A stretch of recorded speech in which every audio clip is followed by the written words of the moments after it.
Здравствуйте, друзья! Меня зовут Нина Воронова-Барте, я психолог, магистр психологии, кандидат биологических наук, а вы на моем канале, где я рассказываю о расстройствах пищевого поведения.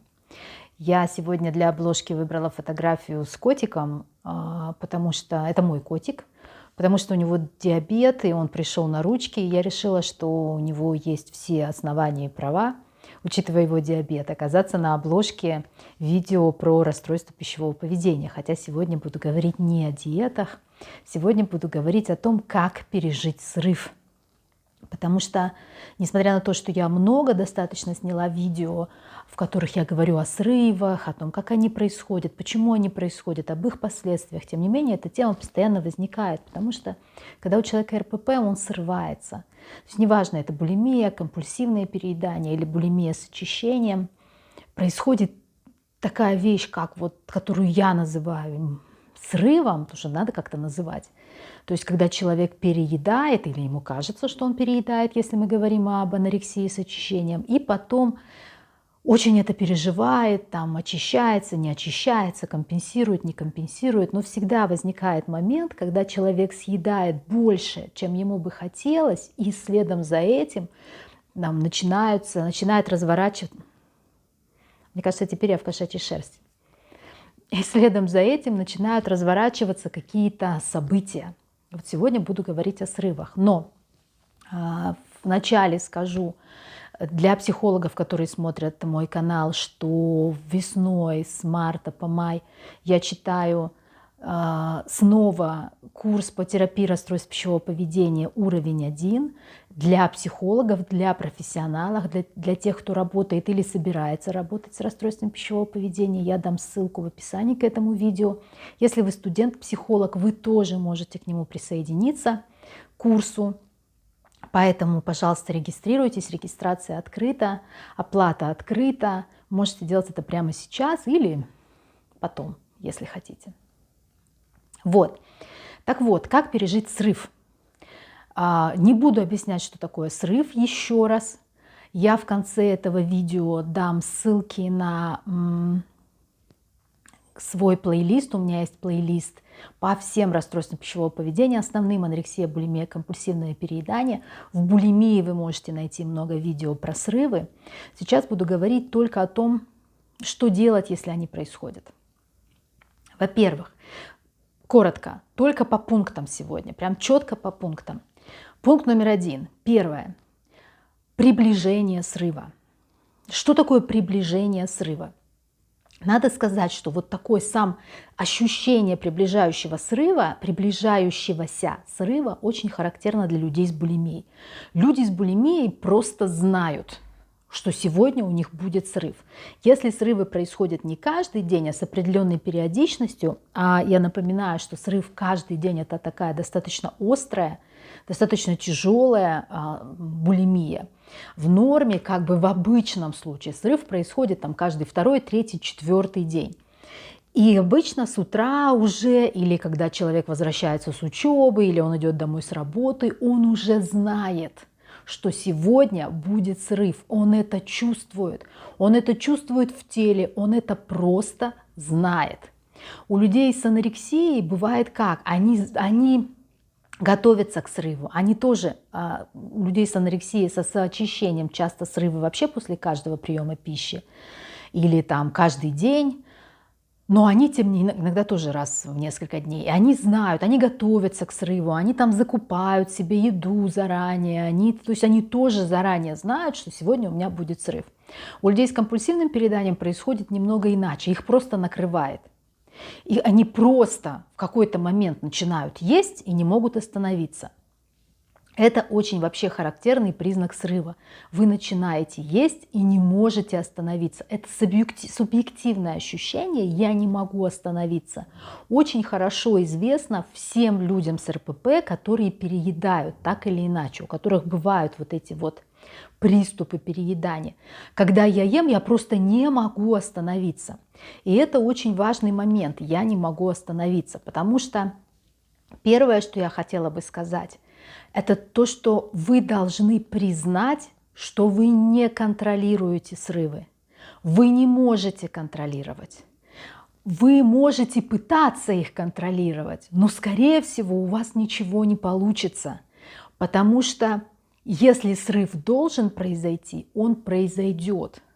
Существуют рекомендации для того, как предотвратить срыв. Например, есть психологи, которые говорят просто не срывайся. То есть ты пришел в терапию, у тебя, значит, там булимия с очищением, у тебя булимия или у тебя анорексия с очищением, не срывайся. Вот этот 100% работать не будет никогда, нигде и ни с кем. Это может, знаете, если психолог такой авторитетный, и очень хочется ему как-то угодить, и вот он так сказал, и человек такой раз, и действительно думает, все, не буду срываться, и он держится неделю, 2, 3, потом все вернется обратно. Это почти наверняка.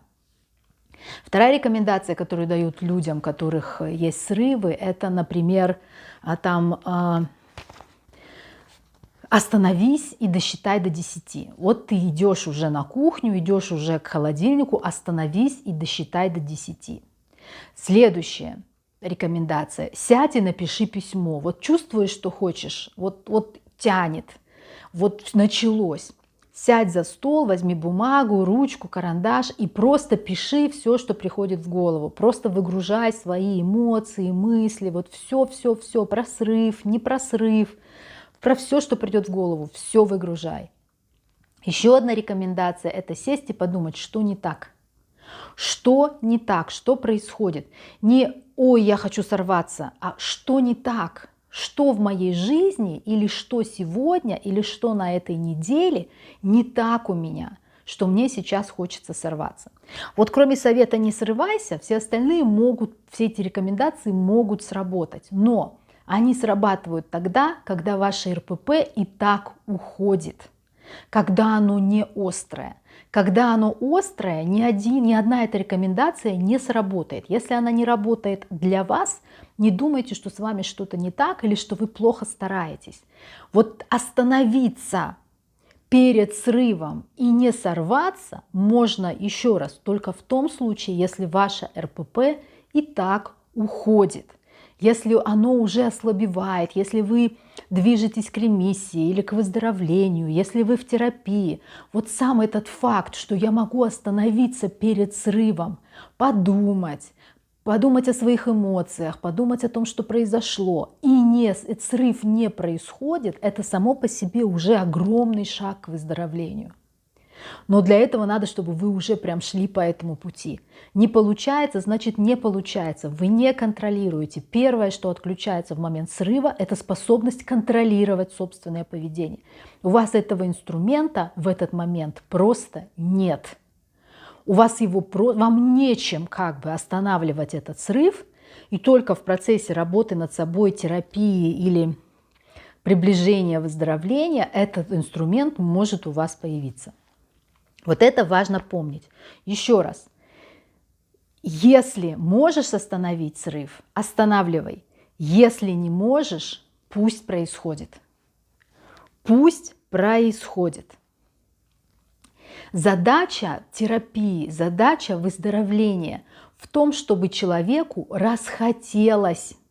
Простите за такое слово, потому что никому не хочется срываться. Кроме, может быть, людей с анорексией, потому что они после срыва чувствуют такое, знаете, такое приятное возбуждение, такое облегчение, такую концентрацию. Они перезагрузились и могут жить. Они часто целенаправленно выбирают там какие-то продукты, после которых легко очиститься и вырвать. И знают, что вот это легко вырвать, это трудно вырвать, это я буду есть, это я не буду есть. Вот, то есть у них так все, весь цикл срыва выстроен под то, чтобы потом очиститься. Вот. Все остальные срываться не хотят. И люди с анорексией устают и тоже не хотят, и тоже приходят в терапию, потому что им уже вот это все. А к чему я это? К тому, что должно не хотеться срываться. То есть в результате терапии исчезает потребность. Не то, что вы можете преодолеть, или вы как-то научаетесь терпеть, и вы как-то научаетесь справляться с этой тягой. В результате терапии исчезает потребность срываться, становится просто незачем. Исчезает сама мысль, она вот просто не появляется о том, что сегодня у меня будет срыв. Вы больше не просыпаетесь с этой мыслью. Вы больше не идете с учебы или с работы с этой мыслью: сегодня будет срыв, надо не допустить, надо как-то, надо отвлечься, надо как-то постараться, надо что-то сделать. Она у вас просто, эта идея, эта мысль не появляется. Пункт номер 1. Мы обычно чувствуем, что приближается срыв, и мы не можем это контролировать. Пункт номер 2. Если срыв начался уже, пусть идет. Если срыв начался, пусть идет. Если вы не можете остановиться в процессе, не сопротивляйтесь. Бессмысленно бороться, бессмысленно винить себя, бессмысленно что-то делать, бессмысленно испытывать эмоции по этому поводу, вот это страдание, вот это ощущение, что опять у меня ничего не вышло, опять у меня не получилось, я слабый, я ничтожный, я никчемный. Я всегда говорю, что эмоции – это топливо РПП. Эмоции по поводу РПП – это не эмоции вообще, это топливо РПП. Чем больше вы переживаете из-за срыва, тем жестче он будет, и тем с большей вероятностью произойдет следующий срыв. Эмоции просто отключайте. Говорите себе: у меня РПП, и поэтому я срываюсь. То есть, когда у вас есть этот диагноз, там, булимия, например, или компульсивное переедание, или анорексия с очищением, срываться для вас, как бы это ужасно ни звучало, это нормально. Знаете, как нормально иметь температуру при какой-то жестокой простуде. Это как бы естественное течение, естественный ход вещей. Если у вас РПП, то вы будете срываться. Если у вас не ограничительная анорексия, про нее сегодня не говорим. Говорим только про тех, кто срывается, то есть переедает и потом либо очищается, либо нет. Не нужно сопротивляться. Все, уже расслабьтесь, ешьте, очищайтесь. Чем меньше эмоций по этому поводу, тем лучше. Это важно запомнить. Поскольку многие думают, что если я перестану сопротивляться, я же буду делать только это, я же буду только очищаться, только есть и блевать, только есть и блевать. То есть, как я могу не сопротивляться? Я же должен что-то делать. Да, конечно, мы разумные люди, мы понимаем, что не все вещи нужно пускать на самотек, и температуру, когда она очень высокая, тоже надо сбивать, и как-то надо следить. Мы разумные люди, понятно. Но если срыв уже начался, все, поздно переживать. Все, уже все. Уже срывайтесь и ни о чем не думайте в этот момент, кроме того, что у меня РПП и это срыв. Как, в общем-то, оно и бывает при РПП. Все. Как я уже сказала, цель психотерапии РПП – это не когда вы можете как-то взять и не допустить срыва или как-то остановиться в самой середине. Цель терапии или цель выздоровления или суть выздоровления в том, что вам перестает быть это нужно. И поэтому вы этого не делаете. Не потому, что вы можете это терпеть, а потому, что вы этого просто не делаете. Третье, что после того, как вы уже наелись и очистились, что важно? Важно не давать себе обещаний, что этого больше не будет, что это последний раз. Очень люди с булимией любят давать себе такие обещания. Не даем себе никаких обещаний. Вполне вероятно, это не последний срыв. Возможно, не предпоследний. И, возможно, даже не 10-й от конца. Никаких обещаний себе не даем, потому что потом это обещание с высокой долей вероятностью будет нарушено. И здесь мы опять получим целую гору эмоций, а эмоции – это топливо РПП. Эмоции по поводу РПП. Уточняю, не все эмоции. Эмоции хорошая штука, важная, они нам нужны. Я много говорю об эмоциях. Я сейчас говорю конкретно об эмоциях по поводу, собственно, моего заболевания. Единственная ситуация, когда вы можете дать себе обещание, например, больше не очищаться, это ситуация, когда ваше РПП в не очень плохом состоянии. То есть, когда вы можете дать себе обещание и справиться с ним, и выполнить его. А вы можете его выполнить не тогда, когда у вас сила воли, и вы мотивированы, и вы такой молодец. Нет, когда РПП ослабевает.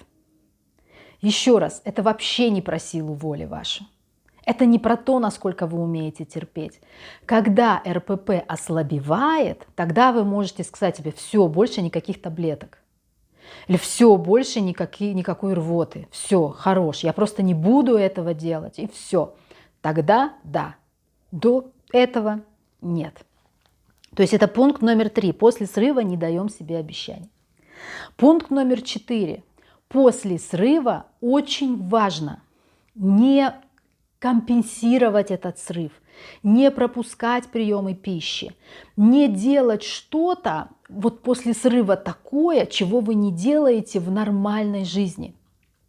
После срыва надо жить так, как будто срыва не было. Внимание! После срыва живем так, как будто срыва не было. Очень часто, особенно у людей с РПП, после срыва наступает такое, знаете, опустошение. Все эмоциональное состояние падает в какую-то дыру. Все, вот единственное, что человек чувствует, это бессилие, безнадежность, отчаяние, пустоту, отсутствие любой радости жизни, любой жизненной энергии. То есть такая глухая яма эмоциональная. Очень часто так бывает. Особенно у булимиков. У людей с компульсивным перееданием после срыва очень много стыда, очень много вины. На этом тоже хочется давать себе какие-то обещания или как-то говорить себе: все, надо собраться, надо взять себя в руки. Вот этого делать не надо.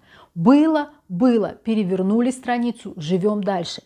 Произошло что-то обычное, обыденное, что-то, с чем вы не боролись, что-то, что просто происходит у людей с РПП. Я вот сейчас криминальные вещи говорю, потому что многие психологи, особенно классических школ, таких, знаете, вот там, когнитивно-поведенческая терапия, они не согласятся со мной, они скажут: ну как так? Хотя когнитивно-поведенческая терапия меняется с бешеной скоростью и тоже начинает интегрировать кучу разной информации, разных знаний из других подходов. Она уже не голая такая, как вот в первых книжках было написано: делай раз, делай два, делай три, а если у тебя не получается, значит ты плохо стараешься.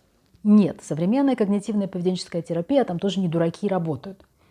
Но многие психологи со мной не согласятся. В смысле, как это было и было? Нет, надо же как-то вот там что-то там, написать какой-нибудь дневник эмоций, что-то еще сделать.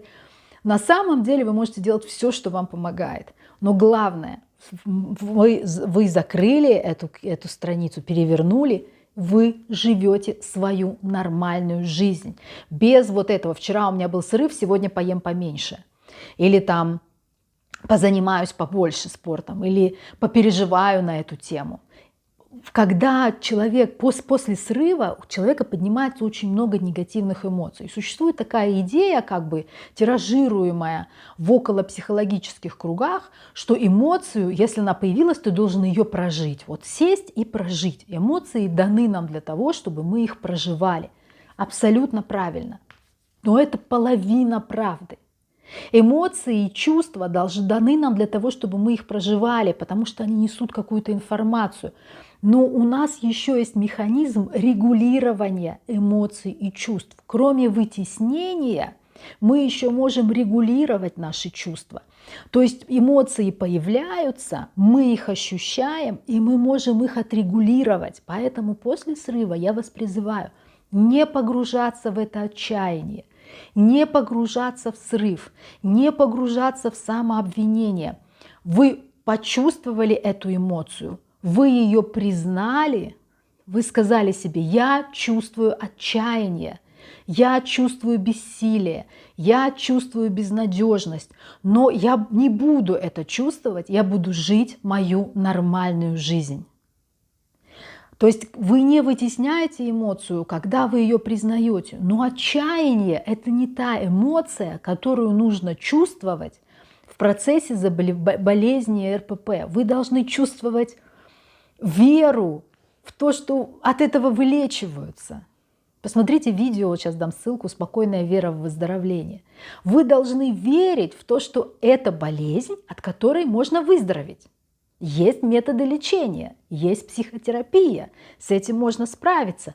Отчаяние – это не то, что нужно проживать.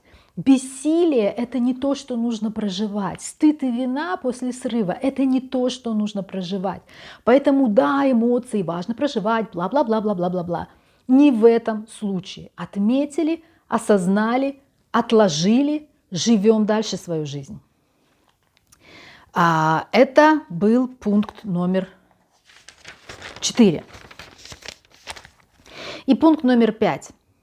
Важный. Делай домашние задания. Что такое домашние задания? Прошел срыв и прошел. У тебя есть какой-то промежуток между срывами, есть какое-то время между срывами. В это время, когда вы более-менее спокойны, когда вы можете думать, можете осознавать, думайте о том, что не так с вашей жизнью. Люди, у которых все хорошо с жизнью и с ними самими, не делают вот этого. Они не едят и не блюют, они не объедаются, они этого просто не делают. Что не так с вашей жизнью? Причем думайте в 3 направлениях. У нас есть прошлое, настоящее и будущее. И все 3 направления важны, потому что прошлое, нельзя его игнорировать. Есть целые подходы в психотерапии, которые говорят, мы про прошлое не работаем, мы сразу начинаем с настоящего. Да, для решения каких-то очень конкретных задач так можно делать. То есть как перестать орать на мужа своего, например. Можно пробовать без глубокого погружения в прошлое. Но с РПП так не получится, потому что РПП – это массивная психопатология, серьезная история. Так не получится. Прошлое приводит к тому, какое у вас настоящее. Ваше прошлое привело к тому, что сегодня у вас РПП. А ваше настоящее приводит к какому-то будущему, а вам в нем жить. В этом будущем. Вам не все равно, какое оно будет. Хочется, чтобы оно было хорошее и без РПП желательно. Поэтому думайте о том, что не так в вашей жизни было, что не так в вашей жизни сейчас, и что не так в вашей жизни надо предотвратить или не допустить в будущем. Еще раз. Делайте домашнее задание между срывами, когда вы в более-менее нормальном эмоциональном состоянии. Делайте эту внутреннюю работу. Думайте о своей жизни. Думайте, ищите, какие у вас есть неудовлетворенные потребности. Это супер важно.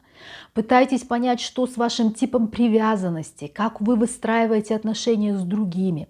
Пытайтесь понять, что не так в вашем собственном отношении к себе. Чувствуете ли вы свою самость? Что у вас с идентичностью? Что плохого произошло в вашем детстве, что могло так на вас повлиять? Думайте об этом всем, делайте домашнюю работу. И если вы будете ее делать, то неизбежно, рано или поздно, смотрите мои видео, делайте домашнюю работу хорошо. Идите в терапию, делайте это с психологом, это очень важно. Постепенно будет появляться ясность. Вы сможете что-то исправлять, вы будете что-то улучшать в своем настоящем. Вы будете чувствовать себя все более и более спокойными и уверенными в отношении своего будущего. И срывы будут исчезать.